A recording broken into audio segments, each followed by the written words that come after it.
are still driving your behavior, which is really not healthy at that stage. Well, absolutely. So this is Happily Ever After. It's just the beginning on webtalkradio.net. I'm Leslie Dories, and I'm talking about trauma and relationships with life coach and author Philippa Robinson. And if you or your partner have experienced trauma and haven't resolved it, guess what? You are not alone. Many of us don't realize that life is actually trauma. So it often gets dismissed because it wasn't that bad. But it can be the source of your current difficulties. And if you think this might be happening in your marriage, I can help. I invite you to take the next step and schedule a free, no obligation discovery session. You can reach me by phone at area code 919-924-0463. That's 919-924-0463. Or you can reach me by email, Leslie, Lesli, at foundationscoachingnc.com. That's FOUNDATIONS, coaching, N as in Nancy, C as in Charlie.com. And I want to get back to what we were talking about, because we're now at the point of, okay, trauma has been identified. So Philippa, how can someone actually heal from this trauma? Because I love the fact that you said it's not about throwing anybody else under the bus. These are patterns that get repeated. So you talked about going to therapy, but so what actually did you learn? Yeah, I learned first of all, I learned that it wasn't okay, which was really important for me, because I felt that I was pretty much broken. Somehow I couldn't do life like everybody else could. But actually I'd had a very different experience, not to everybody, because lots of us have experienced trauma in our lives, but we don't talk about it. No. So, I do believe it's never too late. I was 47 when what happened to me and made me look at it. And you're never too old and you're never too late. You can do this work on your own. There's plenty of podcasts to listen to, books to read, articles to read. If you really, really want to start looking at this, then you can, there is so much information out there and you can start looking at it. I do believe it's actually more important to have some support. Absolutely. Now, and that support will not come from within your family.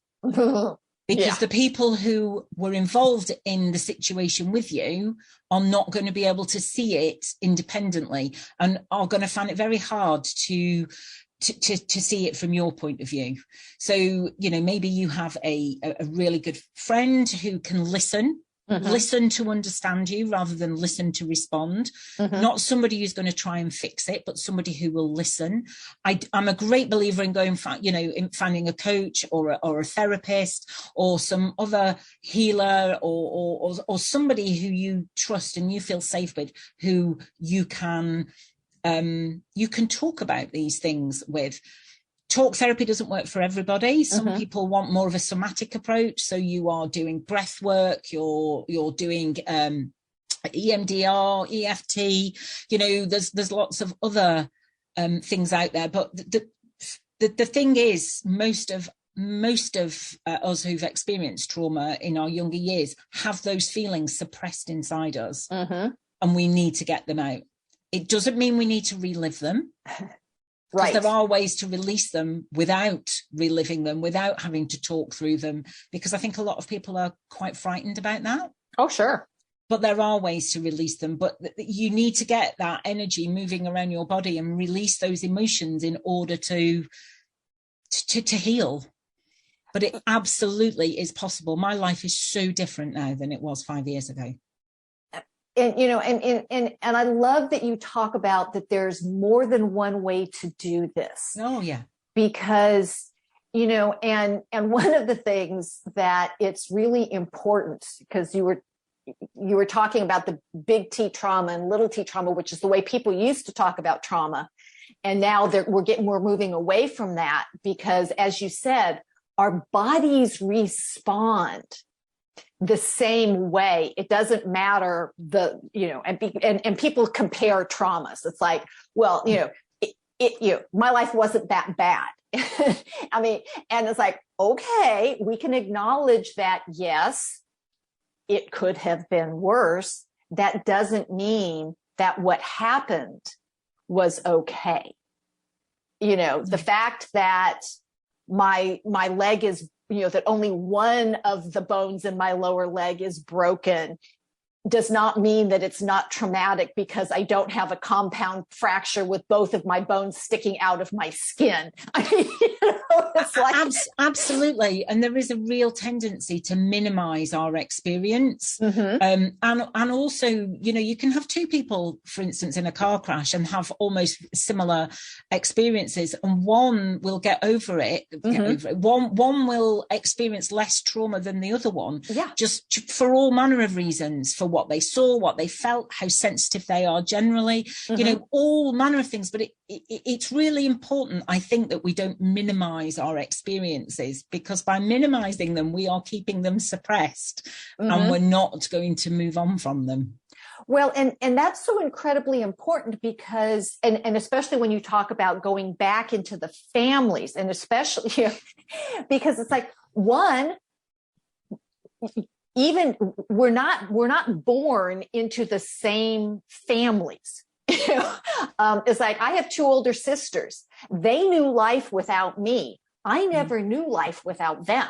We weren't born into the exact same families, and we experienced what happened in that family differently based on our personalities, based on all kinds of things. Like you said, our sensitivities, all kinds of things. So we get trapped in this idea that, because because I wasn't physically abused or whatever, I don't, what I'm feeling is not real. Yeah. And I think this is what keeps people from, either seeking help or understanding that it's, that one, trauma is common, and two, it's much more complicated than people think. Yeah, absolutely. And there is no, you don't have to live silently with the effects of it if you can do some work to heal from it. So you've gone through this work, and how has this healing helped your relationships, specifically your marriage? Because that's what this show's kind of about. Yeah. So so I lost a lot of sight in my eye in 2017, and which is what started my unraveling happening, and led me to do all the work. But there was a moment when nobody knew what the treatment was going to be. Oh, and by the way, I did get most of the sight back, although they did tell me it was permanent at the time. But there was a moment where and this was after getting really angry more and more and more often. And there was a moment I said to my husband, I am going to have to go and get some help, because if I don't get any help, I'm going to have to leave this family, because I am so angry. I am going to end up damaging our children, and that is not what I want to do. Coming from the family and the background that I'd come from, the last thing I wanted to do was damage my children with my stuff. I had no idea what that stuff was at the time, really. I'd read a book on codependency like a few weeks before, which had given me an insight into, actually, I've got some work to do here. So, I went off to therapy, and I was in therapy for 3 years. I am changed as a result of that and the work I've done since. And, this is not what my husband signed up for when we got married. And, we had two choices in a way. We either did it together, he came along with me on my journey, or we parted. But we would have parted anyway if I hadn't done the work, because I felt I was in no fit state to carry on being a mother because of my extreme anger. And I'm glad to say that we have stayed together. We've been married for 17 years now, and it's not been easy. There have been times when it has been tough. I mean, he doesn't always know what's going on for me, but actually what has happened as a result, without me really pushing it at all. Interestingly, I was pushing it at the beginning, but he is now having therapy because he realizes he's got a lot of his own stuff. So it has saved our marriage. Well, and you're talking about doing something which a colleague of mine, Terry Real, calls relational courage, which is, he talks about this as, we're all doing the best we can with what we know. Yeah. And, this is multi-generational, this stuff comes through, and somebody says, it's rolling downhill, and they go, nope, I'm going to turn around and I'm going to face this, and I'm going to change it so it does not continue into the next generation. And Terry Real calls that relational courage. Yeah. And you took that step. And then as you did this, things were obviously going to change within your relationships because you're becoming different. But because you had the bravery to do this, to make sure it's like, I will not do to my children what was done to me, which is frequently what gets most of us to do this work. Yeah. Your husband then went, whoa, maybe there's something here, right? And his issues, the stuff he's dealing with, different from what you're dealing with. But the fact that you both had the courage to face it and do that hard stuff, which is terribly scary for most of us. Yeah. Things are better.